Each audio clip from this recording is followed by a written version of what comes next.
दोस्तों,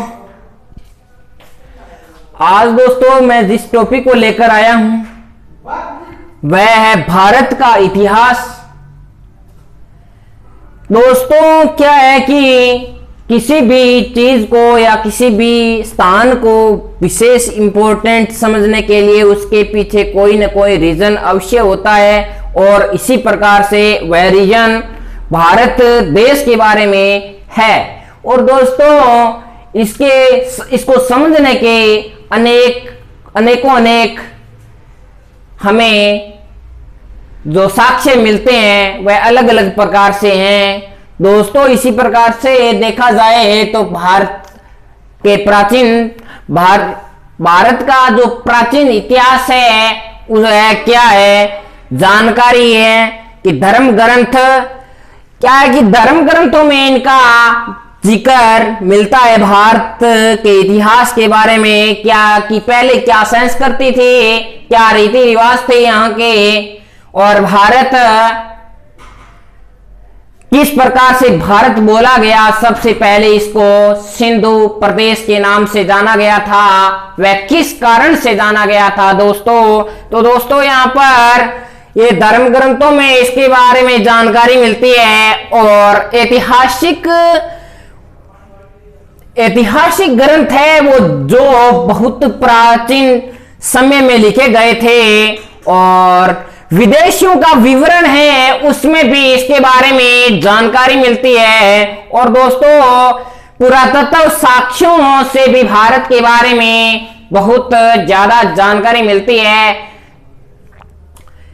जैसे सिंधु घाटी सभ्यता के बारे में, और इसी प्रकार से पहले की अनेक सभ्यताएं हैं।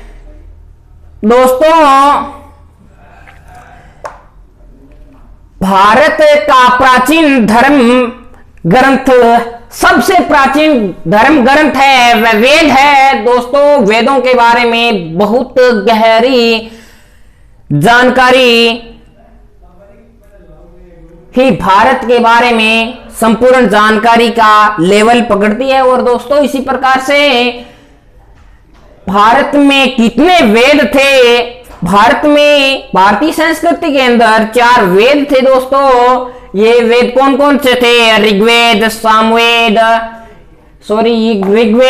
यजुर्वेद, सामवेद, अथर्ववेद, ये 4 प्रकार के वेद थे जो जिस प्रकार से हैं। सबसे प्रथम ऋग्वेद आ गया 2 नंबर पर, यजुर्वेद आ गया 3 नंबर पर, सामवेद और 4 नंबर पर अथर्ववेद। सबसे प्राचीन धर्म ग्रंथ वेद है वह ऋग्वेद है, और ऋग्वेद के अंदर बहुत सी जानकारी हमें मिलती है दोस्तों। इसी प्रकार से अथर्ववेद है वह सबसे नया वेद है।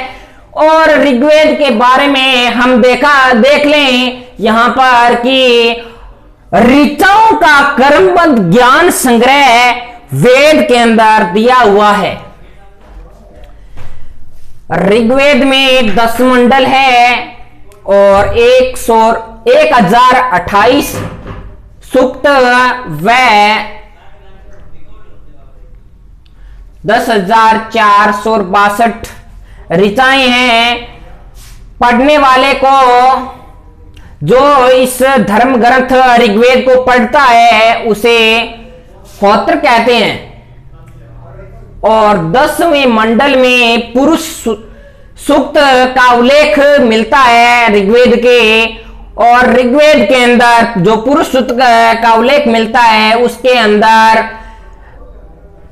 जो पुरुष के वर्ण व्यवस्था है वह उसके अंदर ही 10वें मंडल के अंदर है।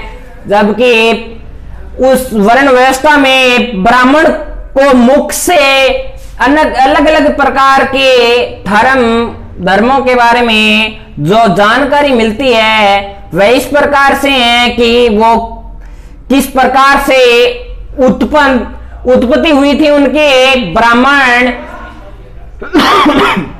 ब्राह्मणों की उत्पत्ति मुख से बताई गई है, और क्षत्रिय भुजा से बताया गया है, वैश्य जंघाओं से है, जबकि शूद्र को पैरों से पैरों से उत्पत्ति मानी गई है। दोस्तों यहाँ पर वामन अवतार के 3 पगों के अध्ययन का ऋग्वेद में जो वर्णन मिलता है। दोस्तों वामन अवतार को अगर देखा जाए तो राजा बलि के समय में जिस प्रकार से जो भगवान ने 3 पगों की जमीन मांगी थी, उसका जो उल्लेख मिलता है यहाँ पर वह ऋग्वेद के अंदर है।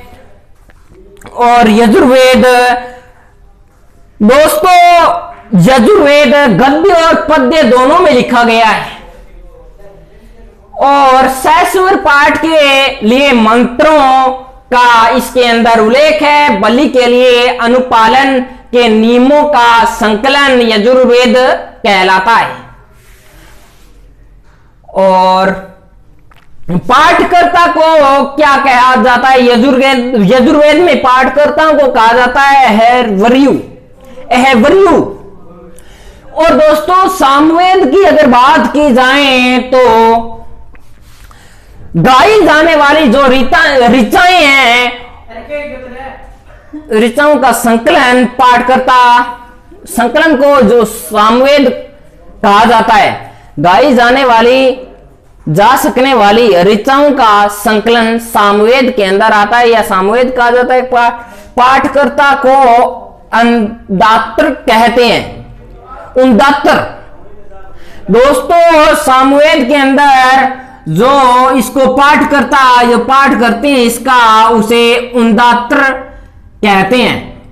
भारतीय संगीत का जनक कहा जाता है सामवेद को। दोस्तों भारत में जो संगीत का सबसे प्रथम प्रचलन हुआ था वह सामवेद के अंदर हुआ था। 4 नंबर पर अथर्ववेद आ गया। दोस्तों अथर्व ऋषि द्वारा रचित इस वेद में अनेक प्रकार से मनुष्य के जो वर्तमान में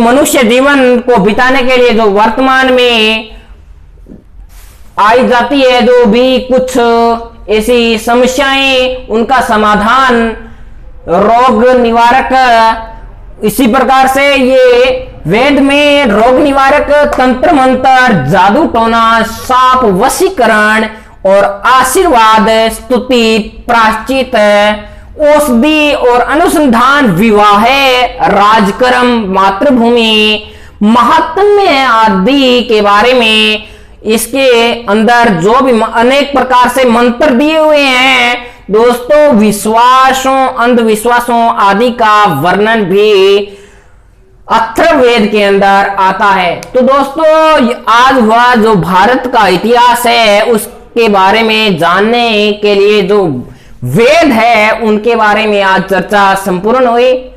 दोस्तों इंपॉर्टेंट टॉपिक था। दोस्तों कैसा लगा आज का टॉपिक कमेंट के जरिए बताना। और दोस्तों अगर अच्छा लगा हो तो लाइक, कमेंट, शेयर करना न भूलें। दोस्तों मिलते हैं अगली वीडियो में। जय हिंद, जय भारत।